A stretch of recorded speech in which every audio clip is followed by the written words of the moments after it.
Assalamualaikum warahmatullahi wabarakatuh dan selamat pagi. Apa khabar semua murid-murid?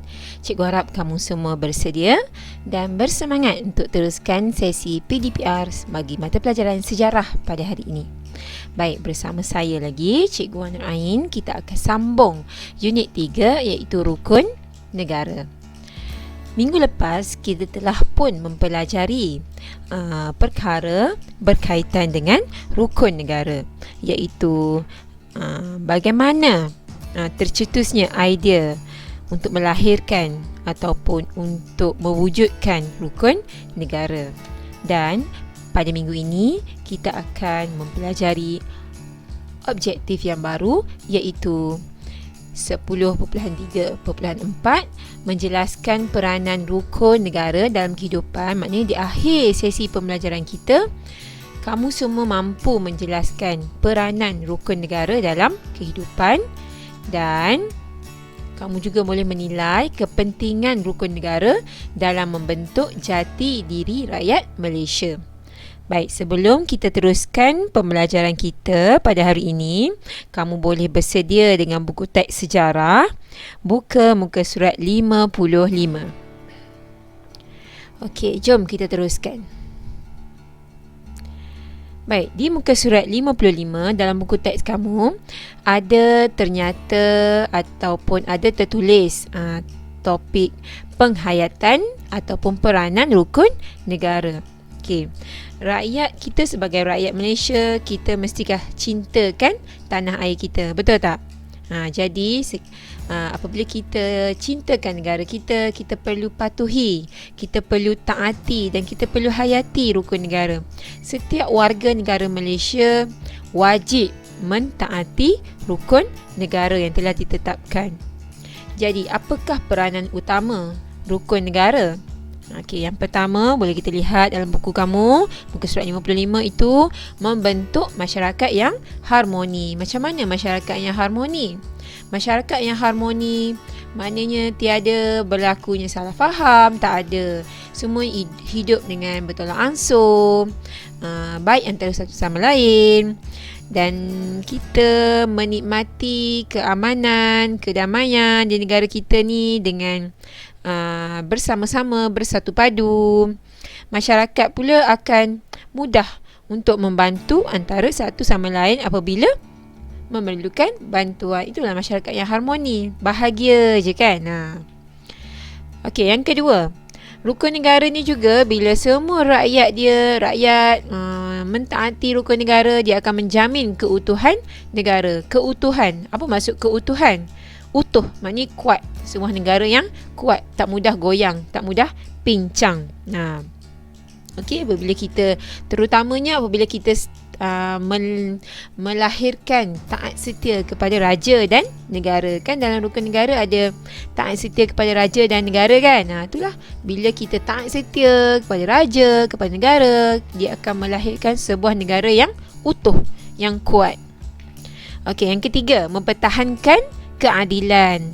Okey, apa yang dimaksudkan dengan mempertahankan keadilan? Okey, mempertahankan keadilan ni dia boleh menjamin setiap rakyat mempunyai kedudukan dan taraf yang sama di sisi undang-undang. Dia adil lah, dia berlaku adil dalam setiap golongan masyarakat. Tak kira lah yang tua, yang muda, kaya, miskin ataupun beragama lain, bangsa lain, dia semua berlaku adil. Seperti yang dah termaktub dalam undang-undang. Tak boleh lah kalau orang kaya buat kesilapan, buat kejahatan, tak payah tangkap sebab dia banyak duit, kan boleh bayar je. Tak boleh macam tu. Kalau orang yang kurang kemampuan dari segi kewangan, buat salah, kena tangkap, masuk penjara. Tu tak adil kan.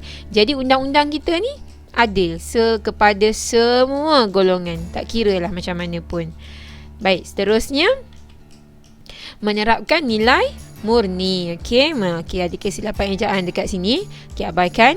Menerapkan nilai murni. Apa maksud dengan nilai murni? Cikgu rasa minggu lepas cikgu ada terangkan apa maksud nilai murni. Nilai murni tu kita punya kelakuan, kita punya tata susila. Okey, kita punya kelakuan tata susila seperti gerak laku kita, tutur kata. Okey, tata cara hidup agar kita tidak menyinggung perasaan kaum lain. Kita menghormati setiap gerak-geri kita, percakapan kita. Kadang-kadang perbuatan kita tak sedar. Percakapan kita rasa biasa je kan, tapi dia menyinggung perasaan orang lain. Jadi kita kena hati-hati. Okey, membentuk satu bangsa dan negara. Apa maksud membentuk satu bangsa dan negara ni? Rakyat Malaysia ni dia tak mengira kaum, bangsa dan agama. Semua berperanan memupuk kerjasama demi mencapai keamanan dan kemakmuran. Dia hidup pelbagai kaum. Kita rakyat Malaysia ni hidup sebagai masyarakat majmuk. Okey, masyarakat yang berbilang bangsa, agama. Jadi kita kena saling menghormati antara satu sama lain. Okey, yang terakhir, rukun negara ni membantu kita membina sebuah masyarakat yang progresif. Apa maksud progresif? Progresif ialah masyarakat ataupun warga negara yang berteknologi, okey, berteknologi dalam bidang sains, mempunyai penguasaan dalam bidang teknologi. Dia membantu sebenarnya ya untuk memajukan sesebuah negara. Apabila rakyat telah memiliki ilmu ataupun kemahiran yang baik dari segi teknologi, dia akan menaikkan nama negara. Bukan itu saja, apabila rakyat ni dia berteknologi tinggi, mempunyai kemahiran berteknologi tinggi serta mengamalkan nilai-nilai murni, dia menjurus ke arah kemakmuran negara. Okey, boleh faham ya? Ini ialah peranan rukun negara. Ada 6 peranan rukun negara. Kamu boleh tengok buku teks kamu, muka surat 55 sehinggalah 57. Kalau tak faham, boleh baca sendiri lepas ni. Okey? Baik, saya teruskan dengan tajuk kecil yang seterusnya, iaitu jati diri rakyat Malaysia. Apa maksud jati diri? Okey, maksud jati diri ni ialah kita punya kepribadian lah. Kepribadian, kita punya peribadi, kita punya kelakuan, kita punya tata cara, kita punya percakapan secara menyeluruh. Okey, jati diri kita. Okey, sebenarnya 5 prinsip yang terkandung dalam rukun negara tu boleh membentuk jati diri dalam kalangan masyarakat di negara kita.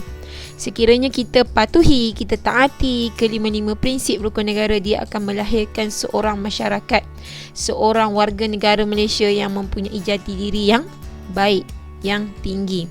Okey, jati diri ni maksud ciri-ciri. Okey, ciri-ciri yang dimiliki oleh setiap individu. Ciri-ciri yang baik lah. Okey, ciri-ciri yang baik. Apabila kita mentaati rukun negara, kita mematuhi rukun negara, dia akan melahirkan ciri-ciri yang baik dalam diri kita. Identiti yang baik, perwatakan yang baik dan kepribadian yang unggul. Okey. Berikut adalah pembentukan jati diri. Okey, kita akan rasa bangga akan tanah air kita. Kita bangga tak dengan negara kita? Okay, siapa kat sini rakyat Malaysia yang tak bangga menjadi rakyat Malaysia? Nak berhijrah lah, nak pergi duduk kat negara lain, nak jadi negara Jepun ke, nak jadi Thailand ke, Indonesia ke, ada tak? Tak boleh Jadi kita kena bangga dengan tanah air kita, Malaysia aman dan damai kan. Seterusnya, kita akan menjadi seorang warga negara yang taat setia kepada raja dan negara. Ni jati diri rakyat Malaysia ni yang perlu ada dalam diri kita. Okey, seterusnya kita mestilah menjadi seorang warga negara yang menerima kehidupan beragama. Kita sebagai seorang rakyat Malaysia kena akur, kena terima bahawa di negara kita ni ada mengamalkan kebebasan beragama. Okey, kita kena menghormati agama lain. Agama lain juga turut menghormati agama kita. Kita masyarakat majmuk.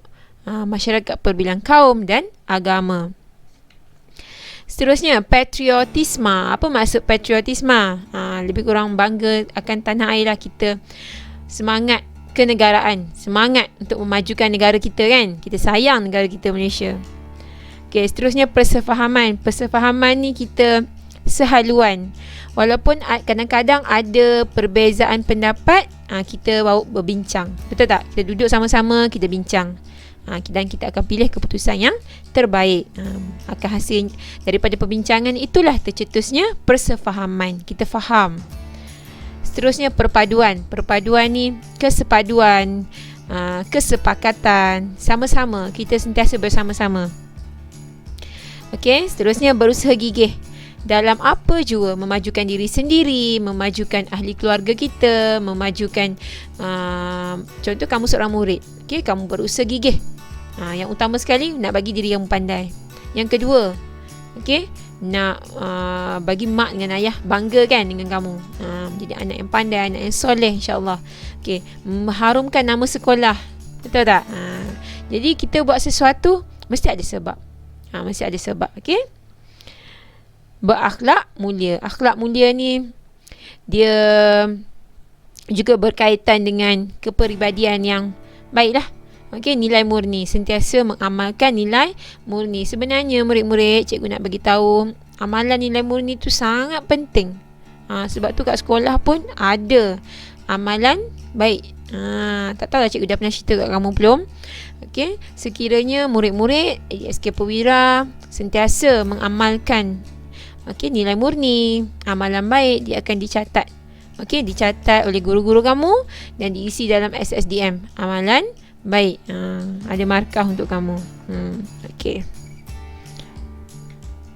Seterusnya, bagaimanakah langkah-langkah untuk memupuk perpaduan? Ni kamu boleh lihat buku teks kamu muka surat 60 dan 61.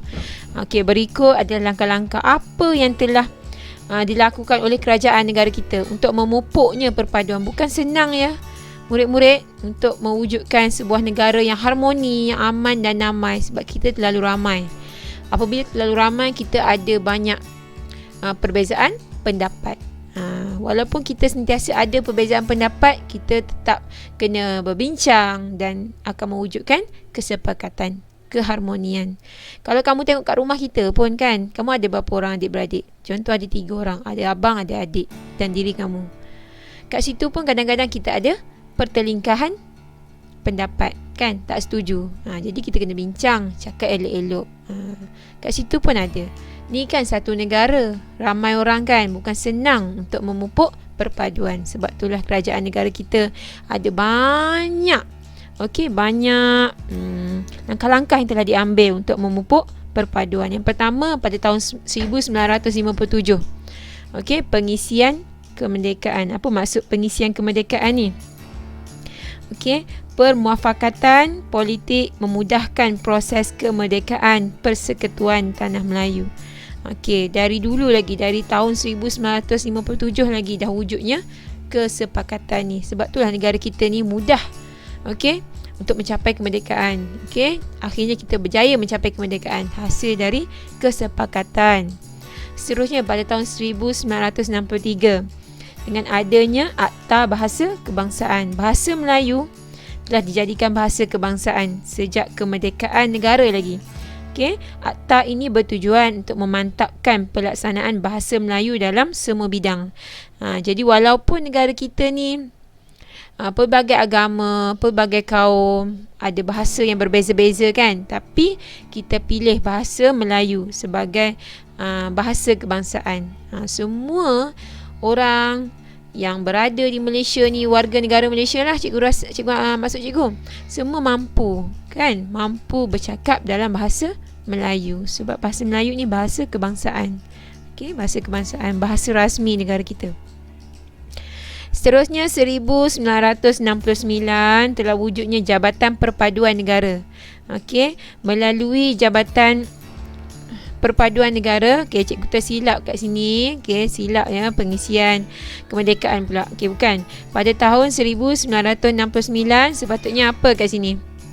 Jabatan Perpaduan Negara. Abaikan yang ni. Sepatutnya Jabatan Perpaduan Negara. Kamu boleh rujuk buku teks tahun 1969 ialah Jabatan Perpaduan Negara. Dengan penubuhannya Jabatan Perpaduan Negara ni telah mengukuhkan perpaduan antara negara. Ada lagi tak sekarang Jabatan Perpaduan Negara? Masih ada. Jabatan Perpaduan. Ada tugas-tugas khas dia lah. Okey, pada tahun 1970, dasar ekonomi baru telah diperkenalkan. Apa maksud dasar ekonomi baru ni? Dia lebih menjurus untuk membasmi kemiskinan. DEB, ya, singkatan dasar ekonomi baru ni DEB, untuk membasmi kemiskinan.